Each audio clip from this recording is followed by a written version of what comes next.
very proud that we could make it to organize the second edition. And I would thank you all for coming over in such a big number of people, and that you are so brave to stand the rain.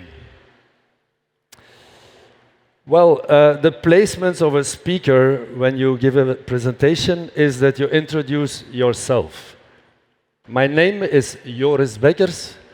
I'm a father of 4 wonderful kids. And in 2001, I had the honor to meet 2 Flemish young entrepreneurs called Michiel and Manu Beers. Since that day, they became part of the group of my best friends. It was my previous job. And since the start in 2005 of the festival, I am involved in the organization. And 18 years later, I'm standing here on stage, full of passion, and so glad and honored that I can work with a team of wonderful colleagues to give the 400,000 people of tomorrow attending the festival this weekend the time of their life. As it always goes with a festival, as it always goes with a first edition of a new initiative, you learn a lot, you ask people, give us some feedback. That's what we did. And we incorporated all the feedback of last year in this second edition. And of course, I hope that you will all experience it the same as we do. But yeah, unfortunately, nobody mentioned in his feedback document that the sun should shine today, and otherwise maybe we could have organized it to have some more sun today. But anyway, the rain will not stop us to change the world, to be the real architect of tomorrow. I have one question. It's maybe a strange question that I'm going to ask, but are there many English native people or not Dutch speaking people? I don't see it very well. Yeah. So, you know, why do I ask this question? It's giving a presentation, especially about sustainability or something that you're passionate about, is always easier in your own mother tongue. And I would love to do it in Dutch. But I don't see it. I think that I see 10 people, and I promise that I will make some time after the presentation and I will do it in English. Is that okay for you? Okay. I will mix it. I will do it in English and in Dutch. We as a festival, and apologizes if I walk a little bit around and that will make you nervous, but I'm going to do my best. In 2005, we started, as I said already, as a small festival. We had 7,500 people attending the festival, and this was the image of the first main stage. We were super proud of what we created, and yeah, I think that everybody who saw already the pictures of what we produced this year as a festival, so today this is what we made. So the evolution of 18 years is enormous, and I'm going to introduce you now in the world of Tomorrowland, in the world of Love Tomorrow, and in all the sustainability challenges that we have as a festival. Because as you know, it's a temporary activity, a festival, with a lot of trucks, with a build-up period very short, breakdown period very short. So your footprint is much bigger than a fixed building or a fixed venue where they organize festivals. It's quite challenging for us. So this is the main stage of today. Maybe some people never had a chance to attend the festival, and that's why I'm going to show you a movie before starting with the presentation, that you understand the scale of our festival.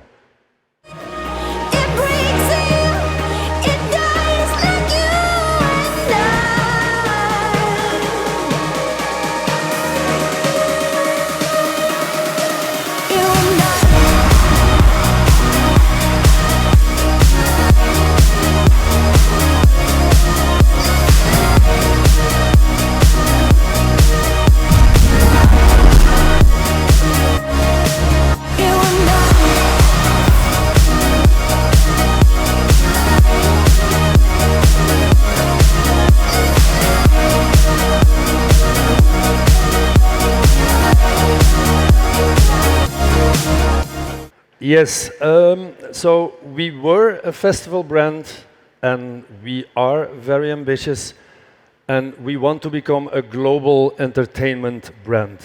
Big words maybe for some people and a big challenge.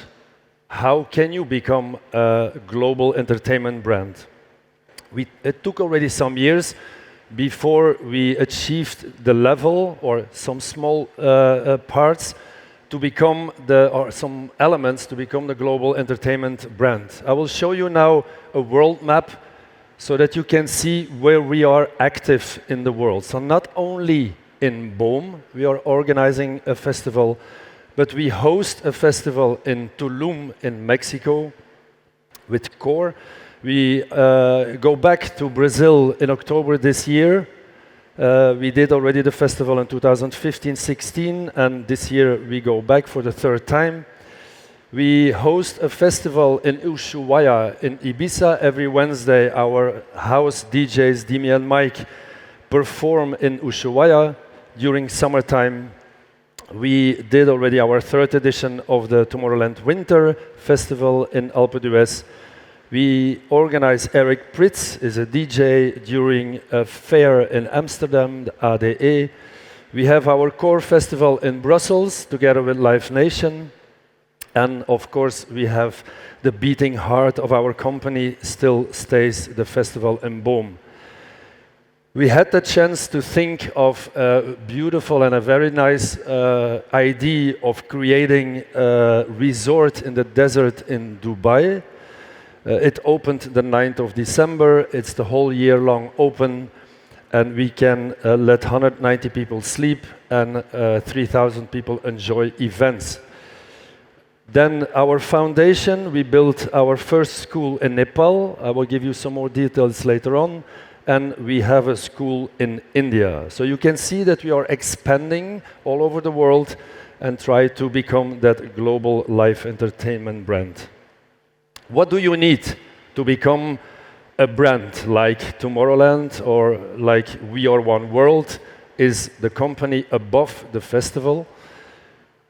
We decided to go for 3 key values, and that says it all, because you can have mission, vision, values. Our 4 values are, in first place, creativity. I hope that during today, or people that are attending already the festival, that you could experience that creativity for us is key, because it all starts from being creative. That's what we all need to do every day to become or to be the architect of tomorrow. Second value or pillar is entertainment. Robbie Williams ever had a song like "Let Me Entertain You"? That's also our philosophy. That's what we try to do every day. When we have an event, we want to entertain people in a large way. The third one is unity. Community building. Everybody is always talking about community building, and it's true. It's not easy, but it's very important that you can create a zone where people feel safe. That's what we achieve.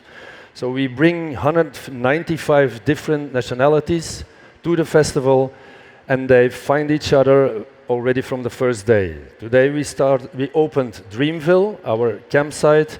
40,000 people from all over the world are arriving today to Belgium, to Boom. And we bring them together. They all have their own flag from their home country, and they are very proud, and they connect with all the other people, neighbors of their tents. And we feel during the day that the unity starts. And then, of course, tomorrow, after tomorrow on Sunday, it goes to a peak. And the fourth one is magic. Also a big word, difficult maybe, but magic for us is key to surprise people. And my friends always say after a festival, after an edition, they say like, "But Joris, it's impossible that you can over deliver or doing better than this year in everything, the stages, food." Experiences all over, it's impossible. But they repeat every year the same, which means that the magical touch, we, we, have it, and we can bring it to all the visitors. We divided these, or we put these four values in our brand pie. Brand pie, you see creativity, entertainment, magic, and unity. And the second skill, or a layer of the values, or the brand pie, is also divided in different departments, call it business units. But as you can see, our festivals, that I mentioned already from Brazil, Brussels, and in Belgium. We have our events in Ibiza and many other events. We have our experiences in the desert. We have our own music label. We have a communication tool called One World Radio. Very important to have the connection with your community. Before we had the radio, it was very difficult to get connected to our people of tomorrow, because we only had a peak in summer. They came to the festival, and then we could make a connection with them. Now we have a tool where we can connect the whole year long via the radio. Very important. Innovation is also one of our important pillars. Sound and light is obvious, of course, that it's in our business that we have to be number one in the world for quality reasons, and also to be very innovative for the sound, because sound creates often problems for the neighborhood. So we invest and spend a lot of time to innovate in the sound systems, as well in light systems, as well in many different domains, but these two are the most important ones. CSR, known in the world as CSR, but I will come back on it because we named it Love Tomorrow, is a very important layer or stone to build one of the foundations to create all these different departments. Taste, also important. The inner body of our visitors is very important. So we have the best food, and my F&B colleague will be very proud that I'm saying this, but it's true. We have wonderful and delicious food at the festival, different countries, different tastes, and it's called Taste of the World. We have a design department. We design everything in-house. For example, the main stage that you see, the idea comes from our creative director. He has a great team. These guys, they try to translate his idea into a design. The design goes to the production guys. They translate it into build plans. And then our atelier in Schelle makes everything from A to Z. The main stage and all the stages you see are created in-house in Schelle.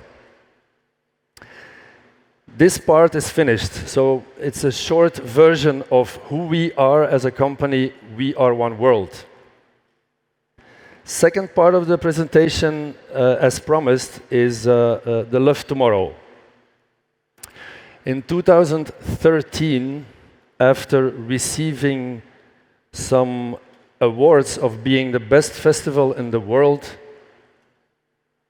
we asked ourselves the important question, but when are you actually the best festival in the world?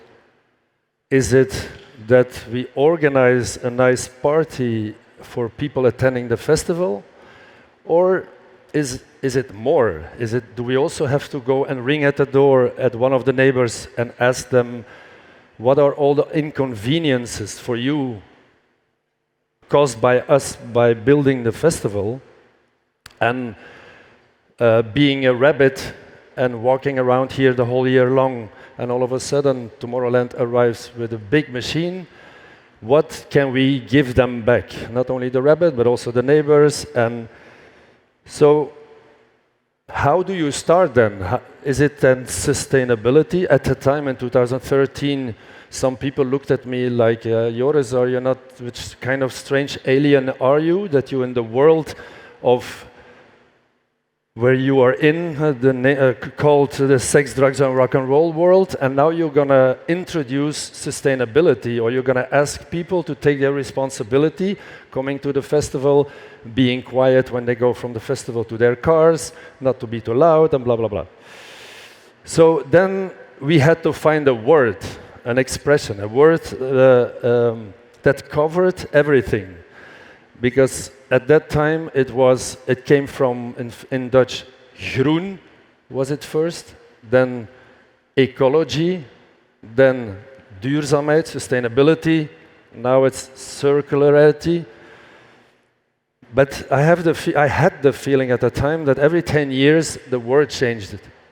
So we wanted to have a word that stayed for many years. And that's how it started with Love Tomorrow. We have a baseline with the festival. The baseline is live today, love tomorrow, and unite forever. The first one, live today, we worked on it from the first day that in 2005. Quality, enjoyment, happiness, magic, dance, and madness. These words, they stay constantly in our mind when we develop something, when we organize something, and we want to become the benchmark of live entertainment world. And I can tell you that we achieved it already quite well. The third one, unite forever, like I was saying, creating a community, unity important, friendship, that people feel the friendship from people coming that they didn't know before, belonging, to belong to a group, purity, honesty, and love. This is a symbol of global unity. And it's not only us as a company that we only have to preach these words, but it's actually for the whole society. If we would all do this, then I'm 100% convinced that the world would be even more beautiful than it is today. The third pillar was the most difficult one, love tomorrow. Because our communication language from the beginning of the festival was based on, are we the Woodstock of the 21st century? And the moment that you say this, everybody thinks immediately of, okay, so freedom, we can throw everything on the ground, smoke, drink, and do other things. And that's how we started our language with the visitors, with the people of tomorrow. All of a sudden, in 2013, we asked the same people of tomorrow, for example, to put their cup in the right bin. So honestly, we needed some years before these two languages could fit, that we could merge them. And I think that everybody understands that these two languages are completely different. But since 2018, we feel that the people of tomorrow, that they are open for this type of language. And we see the difference. At the festival, during the year, we get messages of people saying like, hey, your Love Tomorrow ID, actually, I also implemented it in my daily life. In Love Tomorrow, we have 5 pillars: respect, nature, innovation, health, and responsibility. The timeline, first, since 2013, we had this idea of the Love Tomorrow, and last year, with the first conference, we saw that there was a potential to bring people together to the festival, using the accommodation of the festival, and organizing a conference different, actually that's what we try to do, being different than other sustainable congresses. Because I go often to a congress, and I feel always that there's a kind of a protest culture, that we have to go against something and to tell the world that everything is bad. I hope that we can give you today a different feeling. It's an open source, it's an open platform, it's a day where we can exchange ideas, and that's how we came to the idea of organizing the Love Tomorrow conference. After the first edition, we saw that youngsters, there is still a gap between a bit adult people, between adult people and youngsters. You will see today that we don't have so many young people, and that's why we started with the Love Tomorrow campus. It's a complete different congress or a campus. We do it together with Thomas More. First edition was organized in May this year in the Burla in Antwerp. Big success, and the second edition of the campus is already planned. Quickly through the timeline of Love Tomorrow. I think I mentioned already some things, but for some of them I will go a little bit more into detail. So 2013, the start, and in the beginning was everything based and focused on waste. It's very obvious. When you talk about ecology in 2013, then first reaction of people is, oh, the waste that is caused by all the people coming to the festival, food and drinks. And it's true, we have a huge mountain of waste. So we focused in 2014 especially on the waste. In 2015, we built our first bridge to create the community, the One Love bridge, One World bridge, where people could make send a message to us, and we engraved the message of 214,000 people in the bridge. So when you go back and you walk over the wooden bridge that crosses the whole park, then you will read all these messages on the wooden plankjes. Then in 2016, we introduced these 5 pillars that I mentioned before. In 2017, I arrived on Monday at our campsite, already for the 10th time, but it looks like if an apocalypse happened. Unfortunately, we have supermarkets in Belgium and we have other retailers, and 3 weeks before the festival they do a promotion, 19.99 euros, and you get a tent, air mattress and a sleeping bag. And why would you take then on Monday with a huge hangover, and when the tent is wet, why would you take it back home? It's only 19.99 euros. We came up with the idea to try to recuperate all the leftovers. So every Monday we have 200 volunteers helping us out to collect all the leftovers, 90 tons of camping gear. We bring it to our warehouse, and during the year we work to repair all these tents, all these air mattresses, and to clean them, to wash them, and to pack them again. And we do it with youngsters that couldn't find a job because they had a terrible past, or refugees, and average, we work with 10 people a day. The whole year long, we prepare everything again that we collected the year before, and we bring it back to the festival. So this year, people can buy, rent material that we recuperated last year and that was supposed to be burned. We bring it back the year after, and people are enjoying it. It's also an activation that and this way we can stimulate people to think, well, hopefully on Monday, to bring their tent back to the desk of Camp to Camp, or to take it back home and to reuse it. As you know, reuse, very important. Then in 2009, we started with our Route 360. What is Route 360? Is that we followed the life of a bottle, drink bottle, used by somebody in front of the stage. Hopefully he threw it in the bin, and we followed the life of this cup and the bottle. Super exciting, but also disgusting. When you see the life that this bottle, where it all goes all around the world, it's the plastic is, hopefully it doesn't come in the ocean, but when it doesn't come in the ocean, then it came somewhere in China. Then in China it was shredded, washed, sent back to Germany. In Germany they blew again the bottle. Bottle was filled by the supplier and came back to the festival. So it gave us the insight of all our raw materials. Not only plastic, we did it with all the raw materials that we use at the festival. And it makes us a little bit more, or it makes it more transparent. It's not nice, of course, to see all these numbers and to be confronted with bad numbers and the bad circle of life of the materials that we use to build the festival.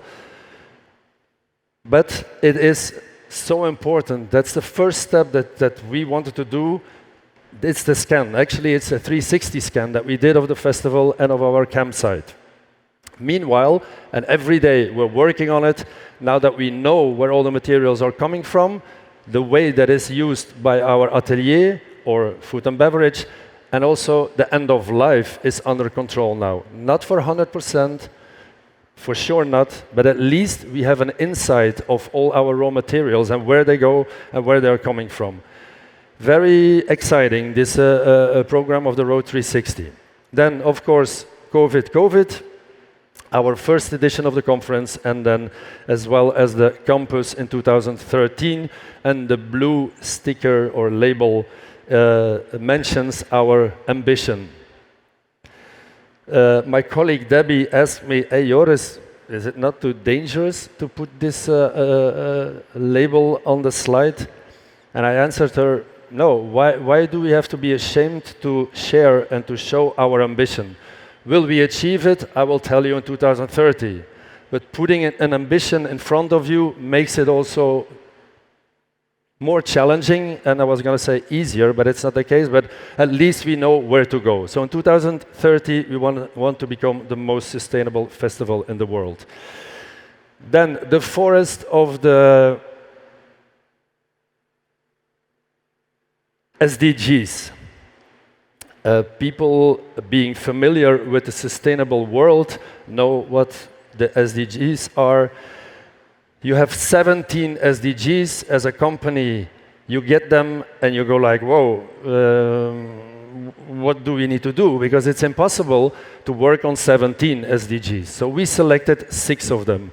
The focus of Love Tomorrow goes to these 6 SDGs. We have already our 5 values, so that we had to do an exercise of bringing these SDGs together with our 5 values. The 5 values are responsibility, nature, innovation, health, and respect. You see underneath, you see all the programs that we develop now to actually fill all these values. So in responsibility, we have the holy grounds, known as place attachment. We want to let people understand that the place where they are, that it's a holy ground. So the more respect they show for the campsite, the parking, or the festival site, the better it is the day after and the year after. So that we have some stimuli to bring them in this world of respect, take responsibility for the holy grounds where you are.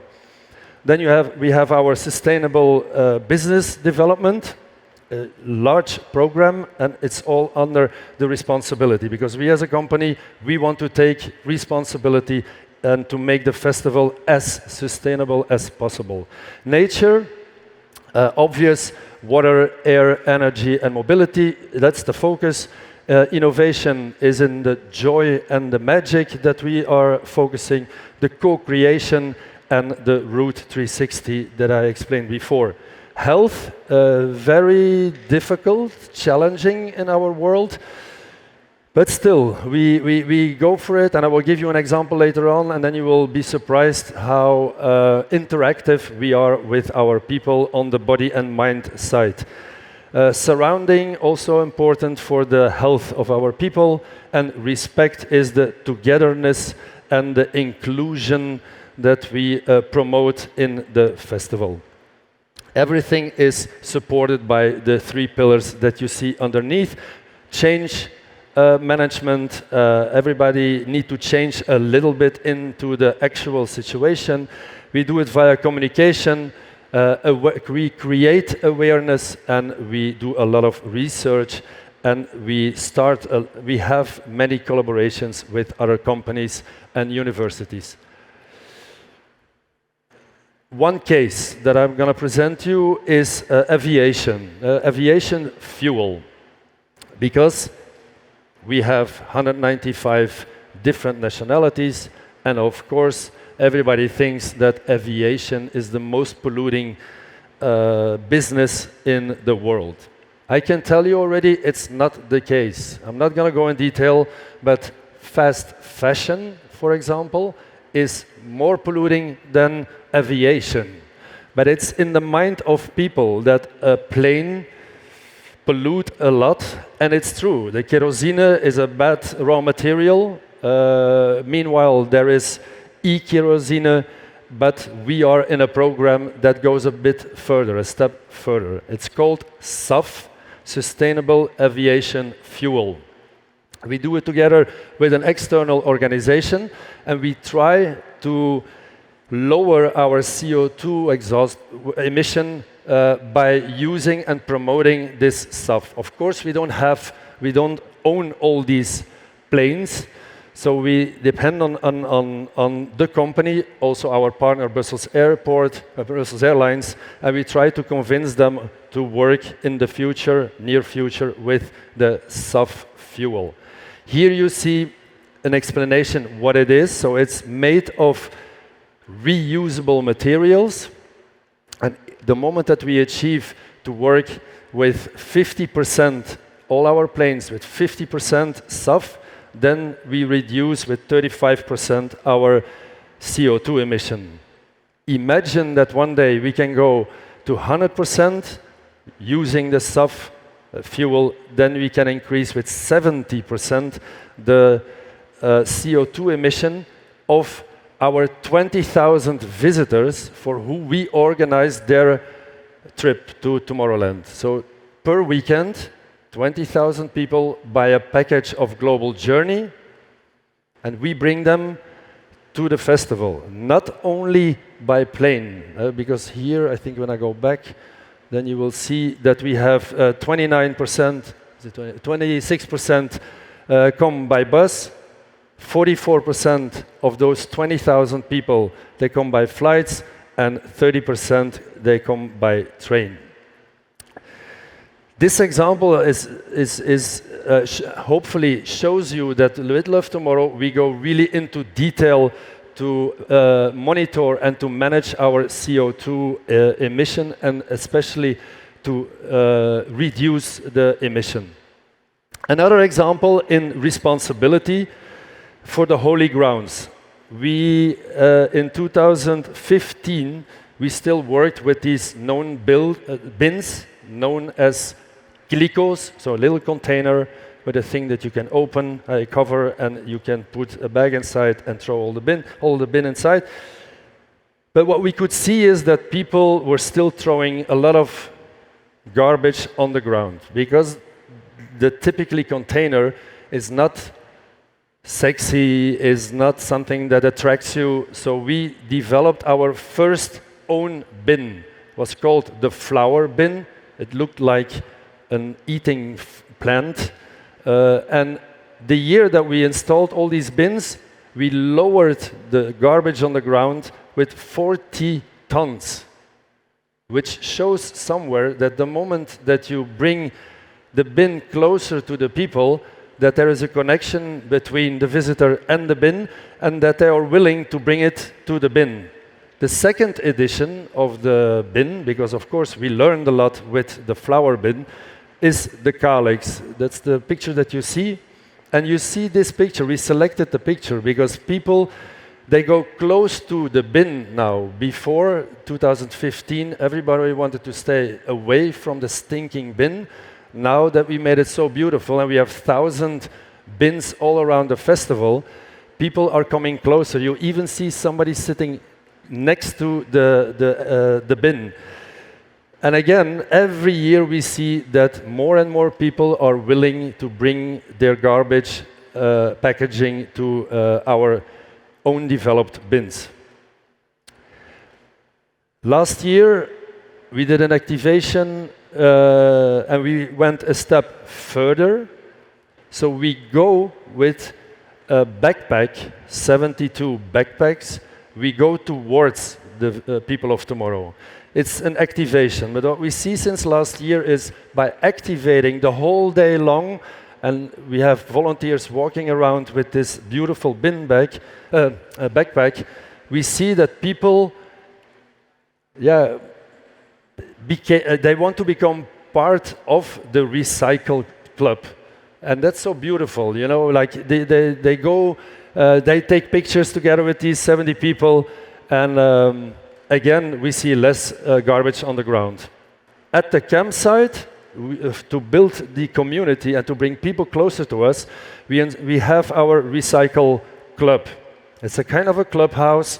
Every person that arrives today at the campsite receives a recycle kit. Inside the recycle kit, they have 2 bin bags, one for PMD, one for landfill.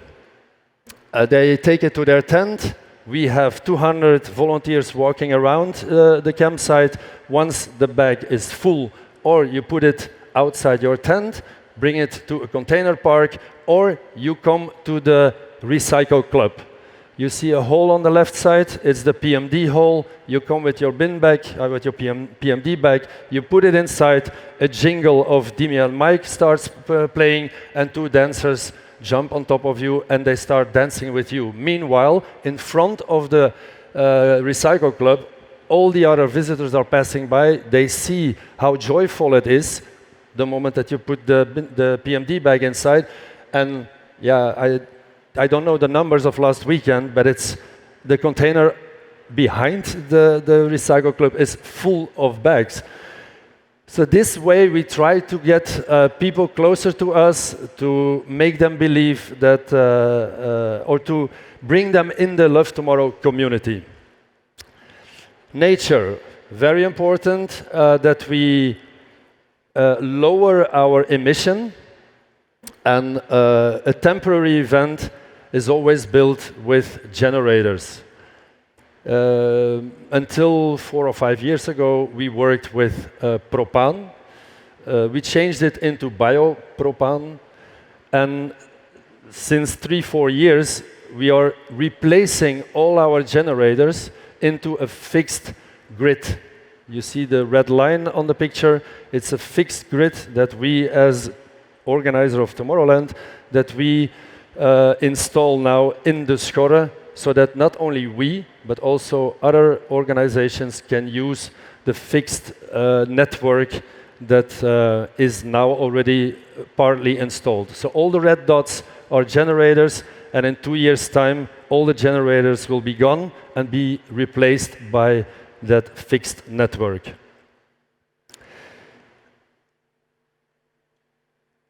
This is what I explained already, the Camp to Camp on Monday, and the Route 360 I explained already. Then body and mind. In 2018, we decided to start with yoga in the morning, to do some yoga in the morning. And of course, some people were very skeptic and were like, yeah, who's gonna do now yoga? And it's true, in the first year we had 30 people a day. Now we have 2 sessions per day, and 300 people are attending the yoga sessions. We have a recovery area. This is the picture of the recovery area. And every day, 2,000 people are coming to the recovery area, which means that the people of tomorrow, they are conscious about their own body. And it's not only partying, but when the festival is not open, they are still at their tent. We offer them facilities to recover their body and to be in shape again at 12 o'clock to go to the festival. Respect, there you have inclusion. We started a foundation, and we asked the people of tomorrow to contribute, if they want to contribute, some pearls. And we as an organization, we put a lot of money in the foundation. And our first school in Nepal, in Seka, 16 hours drive by car from Kathmandu, is built in 2018, I think. And I will show you a movie where you can see that, maybe I can let you guess who he is, because you only see him from the back. But in the middle, you see Lost Frequencies. He is our ambassador for Mobile School. Mobile School is a Belgian organization, and they have more than 80 school boards, mobile school boards, where they go into the ghettos of countries and cities where kids don't have the possibility to go to school. Mobile School goes to them. Beautiful organization. And we have now a new school in India that we opened a few months ago. And we try to integrate ambassadors. I told you already, Lost Frequencies, but we also have somebody else who enjoys it a lot.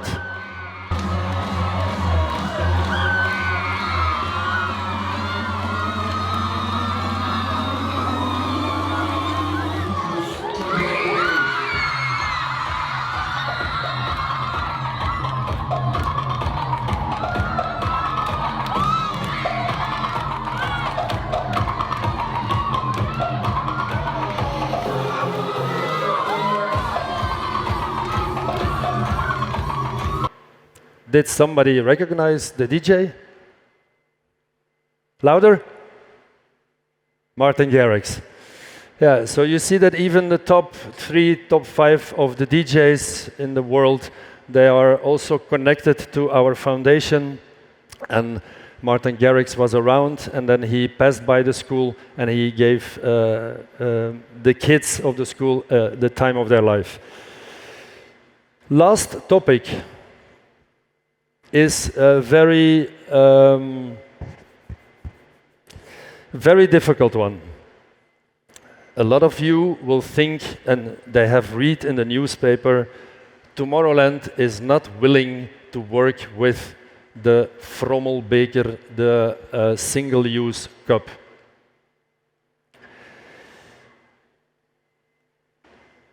Well, we are not willing to work with the single-use cup, and there are many reasons why.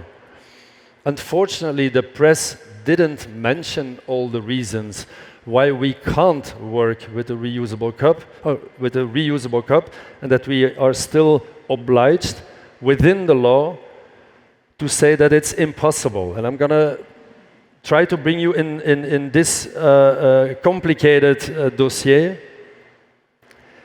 In a box of single-use cups, you have 400 cups. Next to it, you have a box for reusable cups, and it's divided by 4. So we have 100 reusable cups in the same volume than the single-use cup. The box of 400 single-use cups is worth it, let's say, 20 euros. The box of 100 reusable cups, when we charge people €1 for the reusable cup, apart from the production cost, this box is €100 worth it. Volume, the same of the box, the content divided by 4, and the value is a big difference. We use 1.5 million cups per weekend. So the value of all the reusable cups is 1.5 million. The value of the single-use cup, let's say it's 100,000 euros, but even not. Which means that we have to put a security guard behind all our bars. We have 71 bars at the festival, and we have 35 bars at Dreamville. Because it has value. This box of 100 reusable cups has a certain value. The volume is times 4. Do me a favor and go to the main stage, and you will see that our bars are built against the hill, the little hill. We need more space to store all these reusable cups, which means that we have to bring all the bars to the front to create more space in the back, times 4 of what we have now. Which means less people, which means that our business plan, financial plan needs to change, which means maybe that we need to charge more for a ticket and. Washing 1.5 million cups, it's quite a challenge. So we try now to say to the government that we are willing to think together with them to develop a workable system for the cups, and it won't be the reusable cup. It's impossible. And I can go on, I have many more arguments that I use to convince the minister. But that is a reason why today the public opinion thinks that the fish eats all the cups of Tomorrowland that is in the ocean, that arrives in the ocean. But it's not. What we do with this reusable cup, we recuperate 90 to 95% of the cup. We bring it to Endeavour. Endeavour is a company, segregation company, 1 kilometer away from here, so the trucks have less CO2 emission. They sort it out. They make it a pure source. That we bring it to a company that is washing it, shredding. They make new cups, and the cup can come back to the festival. So we try to close the loop. We take responsibility of our own cup and material that we use, and we make from PET, we make our PET, reused or recycled PET. A very difficult discussion nowadays, because the law says that we have to work with 95% of the reusable cup. This year is the first year that at the campsite we are obliged to work with the reusable cup. We got an exception at the festival that we can still, last year, work with the single-use cup. And what did we see now at the campsite? The law obliges us to recuperate 95% of the cup, the reusable cup.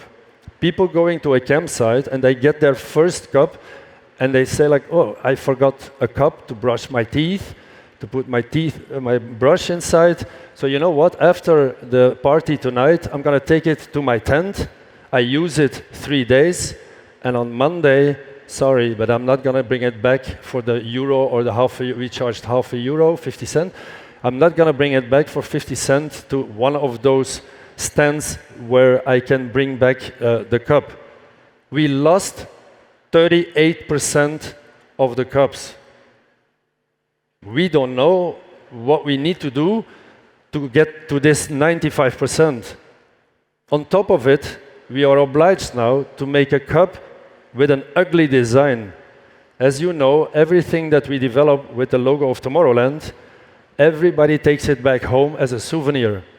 So the law obliges us now to work with an ugly cup instead of the cup that people are used to have at the festival and take back home. Even these cups are taken back home by the people of tomorrow. And we are in this situation now that we don't know what to do. We don't know the system, how we can convince 95% of our visitors to bring back the cup after they used it.